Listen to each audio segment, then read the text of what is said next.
My name is Julia Carter. I'm 29, and I'm a paramedic. My world is sirens and split seconds, the copper taste of adrenaline, the hush that falls over a scene right before someone says the one sentence that can't be taken back.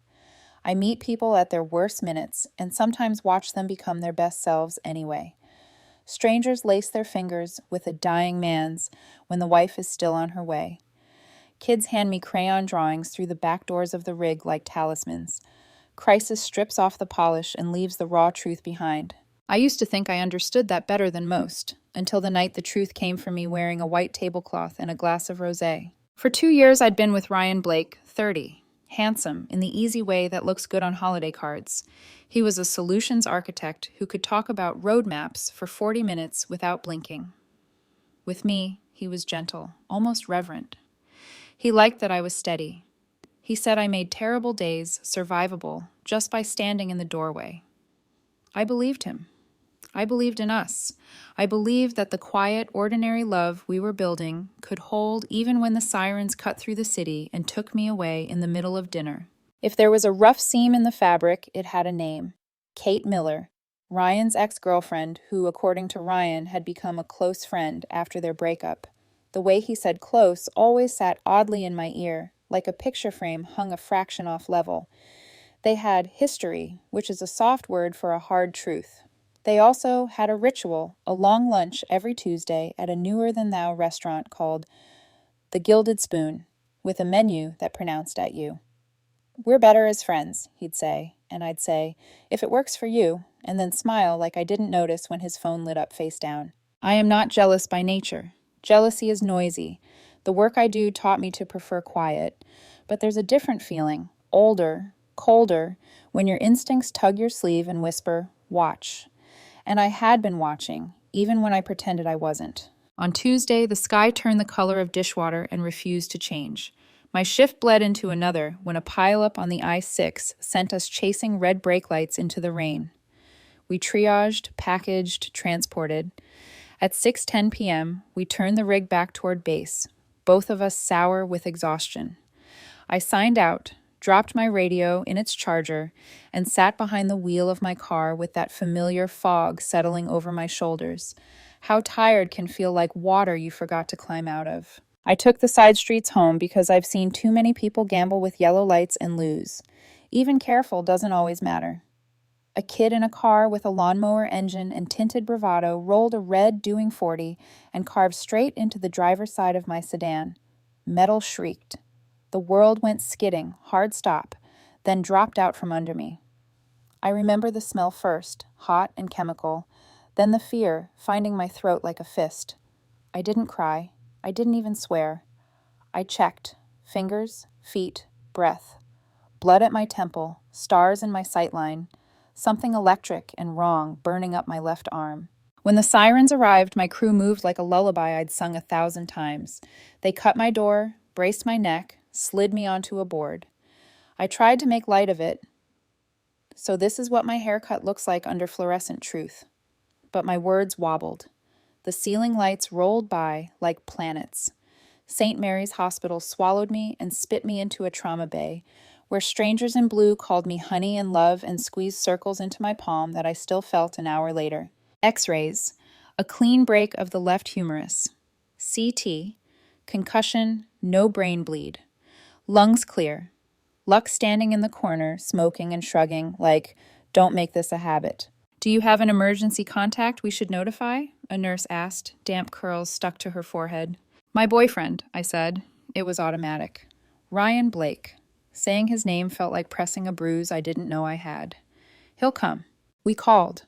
The line rolled into voicemail, his recorded voice warm and useless. We called again. The nurse left 2 messages with the calm of a person who knows most things resolve if you keep naming the facts. He didn't answer. "Is there anyone else?" she asked. I looked at the clock. Tuesday, of course. The ritual with the tidy bow. "He's probably at lunch," I said. "Long one." "We can keep trying," she offered, kind. "Please." They cut the rest of my uniform, slid my arm into a temporary splint that made me feel like a scarecrow, and left me with a cool washcloth and a view of the TV in the corner, showing a weather radar busy with neon. Everything hurt. but not enough to drown out the small, steady knock of dread somewhere behind my ribs. I unlocked my own phone with my right hand. The screen was cracked into 1,000 glittering rivers, but it worked. I typed slowly, deliberate, like threading a needle with shaking fingers. Me. Car accident. I'm in the ER at St. Mary's. Arm broken. Concussion.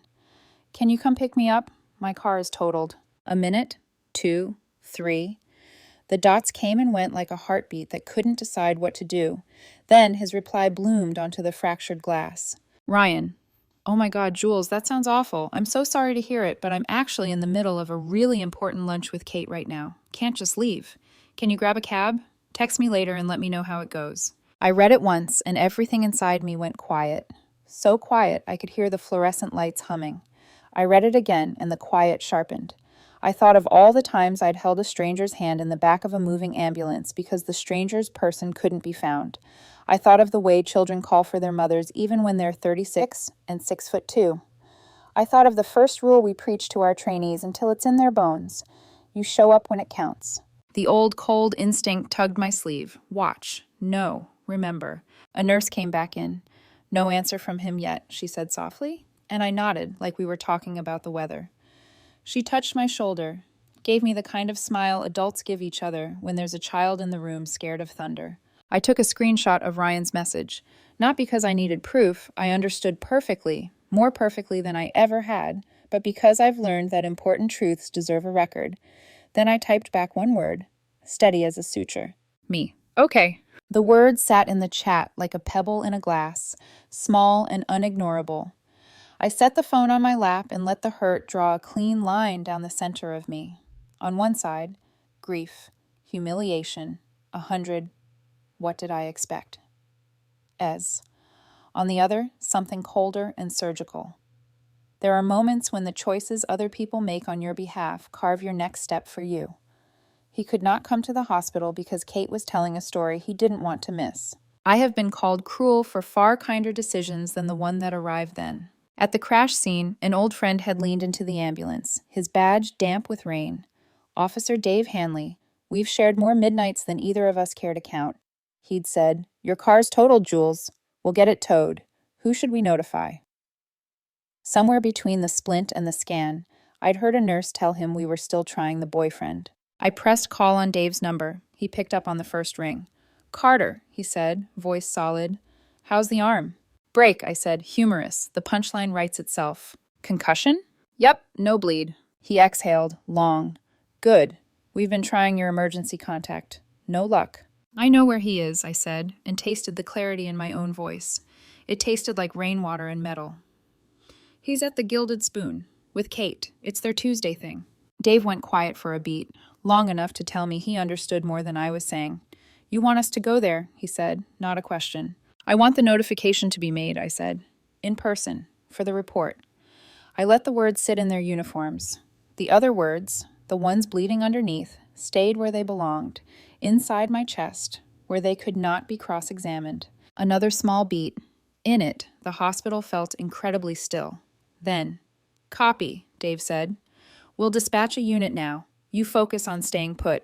Thanks, I said, for the tow and for this. He didn't say, you sure? He didn't say, are you trying to hurt him? He knows what I know. The truth is not cruel. It is simply dressed without apology. After I hung up, the room resumed its shallow rustle. The curtain rings whispering, the monitor sighing, the TV radar looping storms that kept missing us.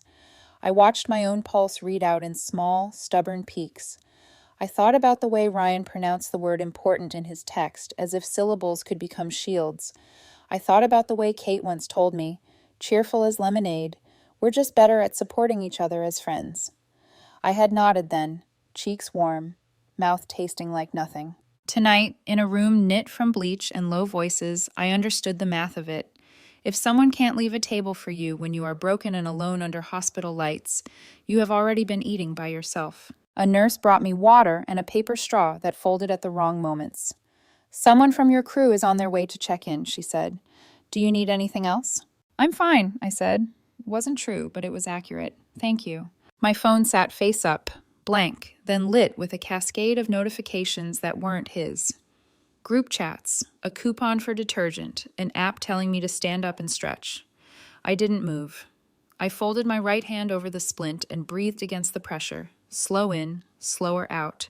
The way we teach people on the edge of panic to reclaim their bodies an inch at a time. 20 minutes passed, then 30. Somewhere across the city, I imagined heavy doors opening onto polished floors, heads turning, whispers threading a hush. I could almost see the scene as if I were staging it. 2 officers in wet uniforms, the careful walk between tables, the way attention changes a room. Ryan looking up, Kate's smile faltering. The words spoken in a voice trained to carry. Major vehicle collision, transported to St. Mary's, emergency contact, unreachable. There is nothing theatrical about blunt facts. That's why they land. My colleague, Dana Brooks, poked her head around the curtain, eyes searching until they found my face. Jesus, Jules, she breathed, then grinned when I rolled my eyes. You look like hell, which is to say, still better than everyone I treated today. Low bar, I said. She stepped in and squeezed my ankle. You call Ryan? I texted, I said. He's at lunch. I kept my voice flat so it wouldn't become a story. Dave's notifying him in person. Dana's eyebrows climbed, then softened. She didn't ask why. She knows me, knows the difference between impulse and intention. Good, she said simply. You need anything? Just this, I said, nodding toward the stillness, toward the small open space I had carved in the center of a very loud day. A minute to breathe. She stood guard like a bouncer at the door of my life, formidable even in pink scrubs. Someone coughed in the neighboring bay, and someone else laughed at a joke I couldn't hear. And I thought of all the nights I had promised strangers it would be okay, even when I didn't know if it would. I didn't know yet what would be left of my life when the dust settled, but I knew this. Crisis peels away the story you tell and leaves the truth behind. In the quiet, I let the truth arrive and take a chair. It did not ask permission. It didn't need to. My phone buzzed once on the tray, then twice, then settled again. I didn't look, not yet. I stared at the ceiling grid until the squares blurred. I counted my breaths and felt the line between hurt and clarity harden into something load-bearing. Somewhere, a door would be opening. Somewhere, a room was learning who we were. And in here, I was becoming someone I could live with. When you work in emergency medicine, you get used to quiet before chaos. The hum right before the alarms start. That's what the restaurant must have felt like. That charged, expectant stillness before everything breaks. I wasn't there, of course. I was lying in an ER bed, arm wrapped in plaster, watching the storm outside my window. But later, Officer Dave Hanley told me exactly what happened, and I could see it so clearly it felt like I'd been standing there myself. The Gilded Spoon is one of those places that pretends to be casual but costs half your paycheck, gold flatware, white tablecloths, and waiters who remember your dog's name.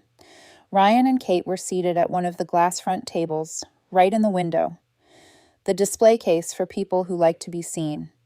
They were laughing, leaning close, the kind of easy comfort that's supposed to belong to 2 people who no longer have anything to hide. Then the front doors opened, and 2 uniformed officers walked in. The restaurant went silent. Knives paused halfway through meals, wine glasses frozen midair. Everyone in a place like that assumes police only arrive for one reason: trouble. The host started to stammer something, but the taller officer held up a hand and kept walking. They made it to the window table.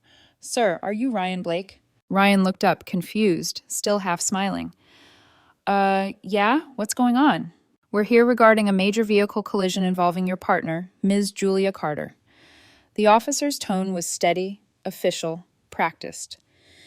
She was transported by ambulance to St. Mary's Hospital with multiple injuries. We've been attempting to reach you for over 2 hours, as you're listed as her primary emergency contact. Ms. Carter provided this location so we could notify you in person. Every fork in the restaurant hit every plate at once. Ryan blinked, color draining from his face. Kate froze mid-sip, her lipstick staining the rim of her glass. The officer continued, louder this time. Ms. Carter's vehicle was totaled. She's receiving treatment at St. Mary's. You'll need to coordinate with the towing service to retrieve her belongings. We recommend you proceed to the hospital as soon as possible. And then silence, the kind that spreads. Ryan's jaw moved, but no words came out. Kate's hand trembled slightly as she set her wineglass down. Her cheeks were flushed, not from alcohol, but from the unmistakable sting of public exposure. People were staring openly now. Whispers rippled across the room like wind in tall grass. A woman at a nearby table gasped softly. Someone muttered, "That's her boyfriend?" The officers didn't linger. They nodded once, turned, and walked out with that calm, controlled gait of people who have already delivered the truth. They didn't slam the door. They didn't need to. The quiet that followed was enough to bruise. Dave told me later, "You should have seen it, Jules. The whole restaurant went dead still. He looked like someone had unplugged him." I remember smiling faintly, not cruelly, just a small, tired smile that comes when justice accidentally remembers your address. Back in my ER room, my colleague Dana Brooks had dragged up a plastic chair and was scrolling through her phone. She glanced up when she caught the look on my face. "What did you do?" she asked, half teasing, half serious. "I told the truth," I said. My voice was calm, too calm. She whistled softly. "That's never good news for the other side." Later that night, when the morphine had dulled to a whisper, I asked Dave for the rest of the story. He said after the officers left, Ryan just sat there, staring at his untouched plate. Kate started whispering. Something defensive, something about, "You should go." But Ryan couldn't seem to move. A few tables away, a woman whispered, "Poor girl, lying in the hospital while he's sitting here drinking wine with his ex." And in that moment, all the perfect image management Ryan loved so much, the polished suits, the charming smile, the carefully curated life, cracked like cheap porcelain. Kate apparently tried to recover the scene, pretending to joke, to lighten the air, but no one was laughing. Even Julian, the restaurant manager who knew them by name, wouldn't meet her eyes. Ryan finally muttered, "I have to go," and stood up so quickly his chair scraped the floor. He threw a couple of bills on the table, not even enough to cover the wine, and left. Kate sat there alone, staring out the window at the rain. Every eye in the restaurant was on her, and she couldn't look at any of them. Back in the ER, I held the phone in my good hand, watching the screen light up. His name appeared once, then again, then again. I didn't answer. Instead, I stared at my reflection in the dark window, the split lip, the bruise forming at my temple, the exhaustion carved into my face, and I thought, this is what it feels like when a life finishes breaking. Not a crash, not an explosion, just the last quiet crack after too many years of pressure. Dana leaned forward. "You know he's going to come running, right?" "Maybe," I said. "Or maybe he's going to sit with the mess he made. Either way, I'm not cleaning it up." She studied me for a long second, then nodded. "Good, because the version of you that forgives that easily, she deserves a rest."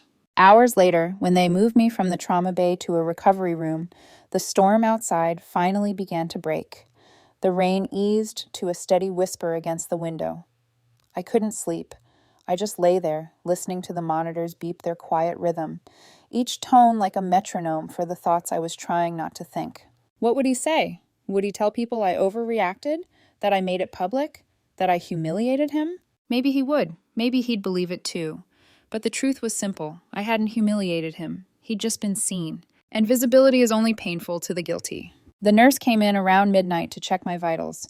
"You got someone coming to pick you up tomorrow?" she asked. I hesitated. "Yeah," I said quietly. "Someone who actually answers the phone." She smiled, not understanding the layers. "Good for you, honey. Get some rest." As she left, my phone vibrated again, a new message lighting up the cracked screen. "Ryan. Julia, I'm on my way. Please answer me. I just found out what happened. The police came to the restaurant. That was unnecessary.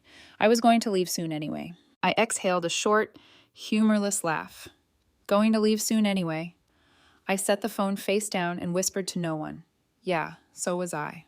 By morning, the painkillers had worn off enough for the ache to find me again. But the ache wasn't just in my arm anymore. It was everywhere, a slow, clean burn of realization. The kind that doesn't fade with bandages. Dana came back with coffee that tasted like burnt toast and loyalty. She handed me the cup and said, "You look like someone who just burned a bridge and doesn't regret it." I sipped. Some bridges lead nowhere worth saving. Outside, sunlight bled through the rain-soaked blinds. For the first time in months, I felt something close to peace, sharp-edged, but real. Because sometimes you don't have to chase closure. Sometimes it walks into a restaurant wearing a badge and says your name loud enough for everyone to hear. When you spend your life responding to emergencies, you learn what silence really means. Sometimes it's peace. Sometimes it's the sound of someone realizing they've lost everything. By the next morning, the silence had teeth. I was discharged with my arm in a sling, a list of medications, and a warning not to drive for at least a month. Dana offered to take me home, but I told her no. I didn't want Ryan anywhere near my apartment. Not yet, maybe not ever. So I called my older sister, Lila, who didn't bother asking questions. She just said, "Send me your discharge time," in that clipped voice that means she's already angry for me. When she arrived, her eyes went straight to my arm, then to my face. "Where is he?" I almost laughed. "Still digesting his lunch, probably." She shook her head, jaw tight. "You're too calm. That's terrifying." I shrugged. "It's not calm, it's clarity." She didn't reply. Just signed my discharge papers for me, grabbed my bag, and walked me out like a bodyguard escorting a VIP out of a scandal. The first text came while we were still in the elevator. "Ryan, Julia, I'm so sorry. I didn't know how bad it was. I was in shock. Please pick up." 2 minutes later, "Ryan, I'm outside the hospital. They said you were already discharged. Where are you?" Then 5 missed calls in a row. Lila glanced at my phone. "Block him." "I will," I said, "but not yet." I wanted to hear the pattern. How fast guilt turns to self-preservation. How quickly remorse curdles into rage. It's something I've seen 1,000 times in trauma rooms. First the tears, then the excuses, then the blame. Always the same 3 steps, just dressed in different words. We reached the parking lot. Rain pooled in the cracks of the asphalt, reflecting hospital lights like fractured glass. I got into her car and finally looked at my messages. Another text popped up. "Ryan, you didn't have to send the police. That was humiliating." Everyone was staring. I looked like a criminal. I stared at the screen, reading it twice, the way you'd look at a wound that won't stop bleeding. I typed a reply. "You left me alone in a hospital bed," then deleted it. People like Ryan didn't understand. Truth told plain. They needed silence, the kind that echoes. By the time we reached Lila's house, my phone was vibrating nonstop. Missed calls, voicemails, even a couple of long messages that started with "I love you" and ended with "You made this public." I turned it off. The next morning, I woke to find Lila scrolling through social media at the kitchen table, her expression unreadable. "Julia," she said, "you might want to see this." There it was, a blurry photo taken from inside the Gilded Spoon.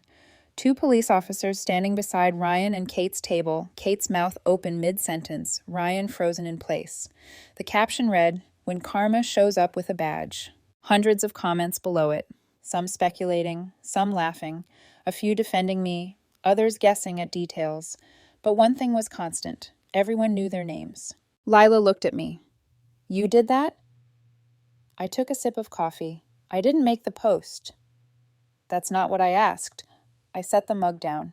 "I told the police where to find him. That's all." Her expression softened.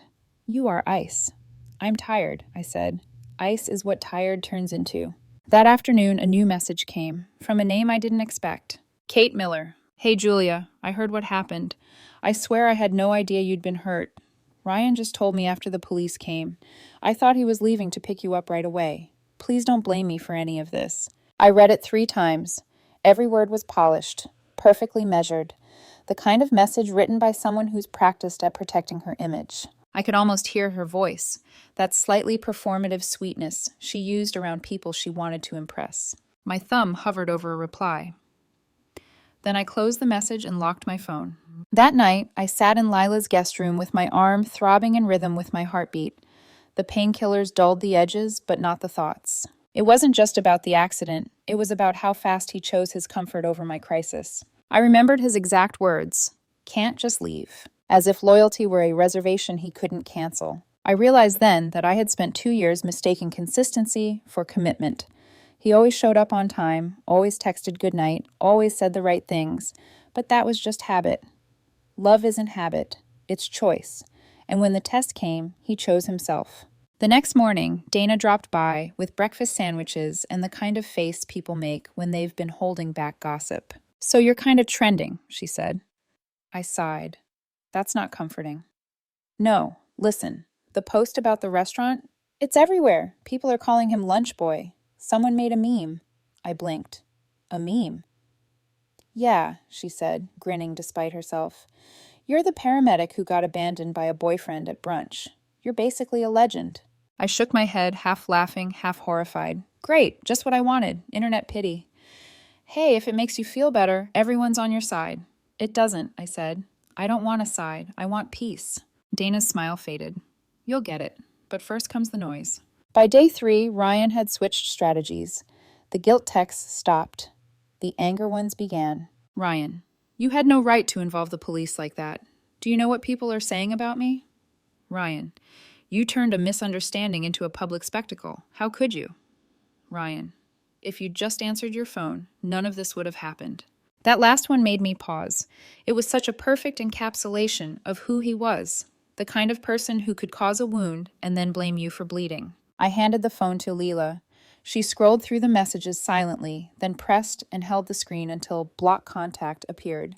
She tapped it. There, she said. Done. I didn't protest. The sound of that small digital click felt like a door closing on a burning room. That evening, Dana texted again.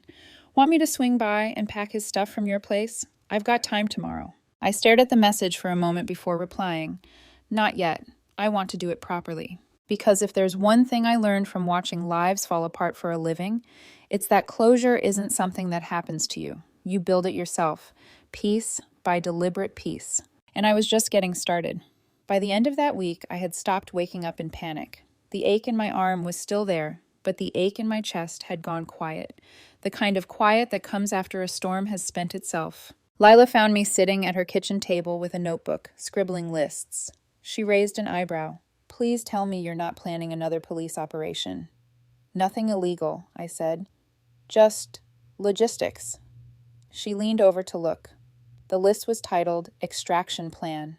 Underneath, change locks, pack his clothes, remove personal items, email notice, schedule pickup. Window. Do not engage. Lila gave a low whistle. You sound like Homeland Security. I've spent years cleaning up after other people's disasters, I said. This one's mine. Might as well handle it like a professional. That afternoon, I called Dana. I'm ready, I told her. For surgery or for freedom, she asked. Both. She laughed. I'll bring boxes. By the next morning, we were standing in my apartment, the one Ryan and I had shared, the one that used to smell like his cologne and fresh laundry. Now it just smelled like emptiness. Everywhere I looked, his fingerprints lingered. The coffee mug he'd claimed, the half-read novel on the couch arm, the jacket he'd left hanging by the door. Small ghosts pretending to be objects. Where do you want to start? Dana asked. Bedroom, I said. Always start where the lies slept. We packed in silence, the kind of silence that feels sacred.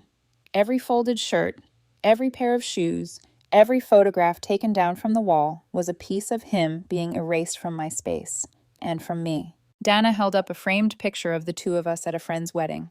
You want to keep this? I shook my head. No. I want to remember how I felt the day before that picture, when I still thought I could trust him. She set it gently into the donation box. By evening, every trace of him was sealed in cardboard. We stacked the boxes by the door, neat and orderly, like evidence waiting to be filed. Then came the email. I sat at my desk, fingers poised over the keyboard, and typed. Subject, retrieval of personal property. Ryan, this email is to inform you that your relationship with Julia Carter has been terminated. As you are not on the lease for this property, your residency is also terminated. All of your belongings have been packed and will remain here for 48 hours.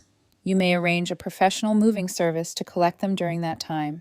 Contact Lila Carter at this address to schedule a 2-hour pickup window. You will not be permitted to remain in the apartment afterward.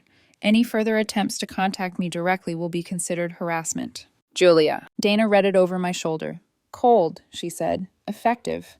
Good, I said. I'm done being warm about people who leave me in the cold. I hit send. The next day, Lila was the one who met him. She told me later how it went. He arrived with his father and a small moving crew. He didn't look defiant, just hollow. He didn't ask for me, didn't say my name. He walked through each room in silence, checking boxes like someone taking inventory of a life he barely recognized. At one point, he paused in the doorway of the bedroom. Lila said he just stood there for a full minute, staring at the bare wall where the photo used to hang. Then he nodded to the movers and kept going. When they were done, he left the key on the kitchen counter. No note, no goodbye, just the faint smell of his cologne fading into the air. I didn't go back until he was gone. When I opened the door, the space felt lighter, hollow but breathable, like the air after smoke clears. I walked slowly through each room, touching surfaces, reclaiming them. The quiet wasn't lonely anymore. It was mine. Dana arrived later with takeout and 2 cheap bottles of wine. "To new leases," she said, raising a glass. "To no longer waiting on anyone," I replied. We sat on the floor eating cold noodles straight from the container, laughing about nothing. Every time my arm throbbed, I remembered why it was broken and what that break had repaired inside me. Around midnight, I stood at the window, watching the city lights ripple against the glass. The phone buzzed once on the counter. A new message. "Ryan, I picked up my things. I know you don't want to talk, but I just want you to know I never stopped caring about you. I made a mistake. I was scared. Please don't hate me." I stared at the message until the words lost meaning. Then I pressed and held until the delete option appeared. "Goodbye," I whispered, not to him, but to the version of myself that would have answered, because I wasn't her anymore. The next morning, sunlight broke through the curtains. For the first time in months, I didn't flinch at the sound of my own alarm. I brewed coffee, opened the window, and breathed in the air like it was new. Some people call what I did revenge, but it didn't feel like that. Revenge is loud. This was quiet, surgical, clean. He'd treated me like a background character in his perfect little narrative. So I did what every writer eventually learns to do. I rewrote the story, without him in it. 7 months have passed. Enough time for bones to knit. Enough time for the world to forget, or at least pretend to. My arm has healed. I can lift stretchers again, start IVs without shaking, and drive the ambulance without that strange ache reminding me what happened.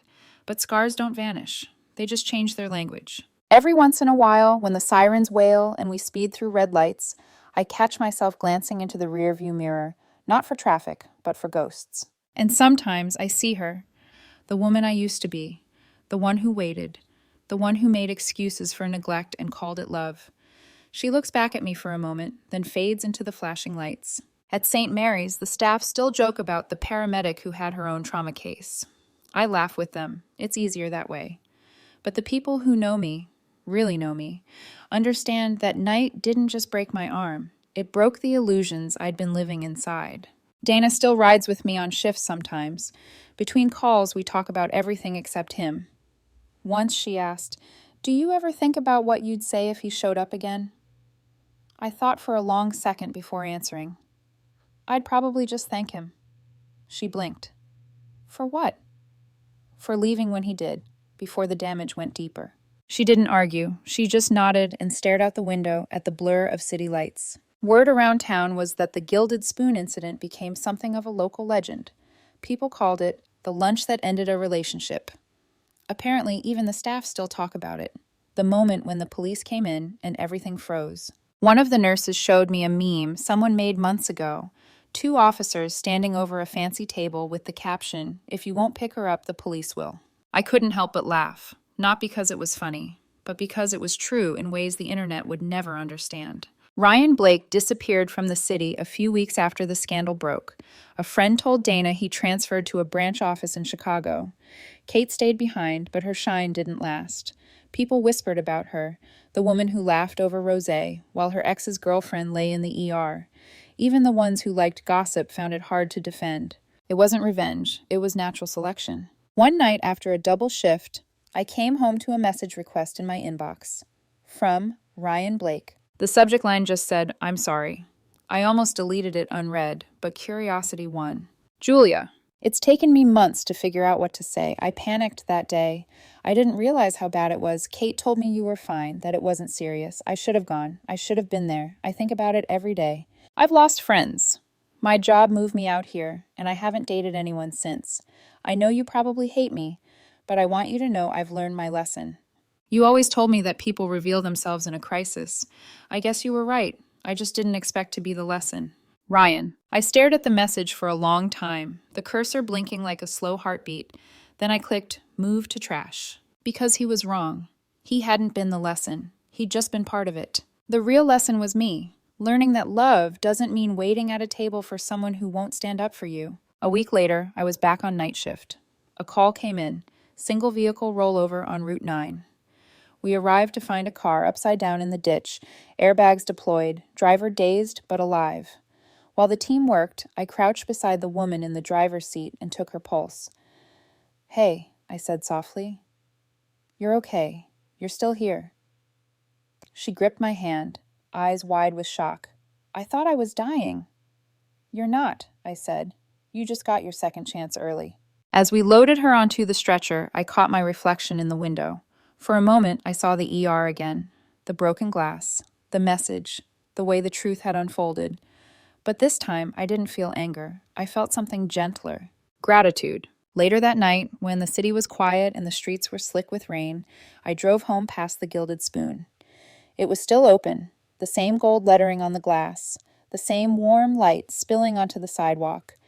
Through the window, I saw people laughing, toasting, telling stories. I wondered if they knew they were sitting inside someone else's turning point. I parked for a moment and just watched. The rain tapped softly against the windshield. Then I whispered, "Thank you," and drove away. It's strange how easily peace sneaks in when you stop guarding the door. The chaos faded. The gossip died. The wounds closed. And one quiet morning, while watching the sunrise bleed into the skyline, I realized I was finally free. Not just from him, but from the version of myself who waited for permission to leave. Final voiceover narration. People show who they are when the world stops being easy. Some rush in, some walk away, some sit at fancy tables pretending nothing's wrong. But the truth doesn't need an audience. It just needs time. Ryan lost a girlfriend. Kate lost her reputation. I lost an illusion. And in losing it, I found something better. The calm that comes when the sirens fade and you realize the only person who ever had to show up for you was you. Julia Carter, paramedic, survivor, and finally free.